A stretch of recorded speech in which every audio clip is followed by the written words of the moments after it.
எந்த ராசிக்கு எந்த திசையில் தலைவாசல் வச்சா நல்லா இருக்கும்னு பார்க்கலாம் வாங்க. 4 விதமான ராசிகள் இருக்கு. அதில் நிலம், நெருப்பு, காற்று, நீர் அப்படின்னு.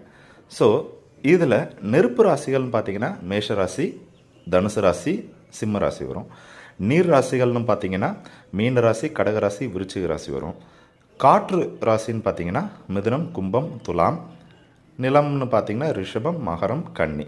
சரி, இந்த அடிப்படையில் பார்க்கும்போதும் நமக்கு எந்தெந்த ராசிகளுக்கு எந்தெந்த பக்கம் வாசல் இருந்தால் பெட்டராக இருக்கும் அப்படின்னு கவனிச்சிங்கன்னா, கிழக்கு பார்த்த மனைகள்னு பார்க்கும்போது மேஷம், சிம்மம், தனுசுக்கு சூட் ஆகும்.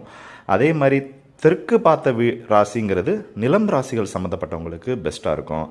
மேற்கு மனை வீடும் காற்று சம்மந்தப்பட்ட ராசிகளுக்கு பெட்டராக இருக்கும். ஆமாம், மேலும் விஷயங்களை நீங்கள் படித்து பார்த்து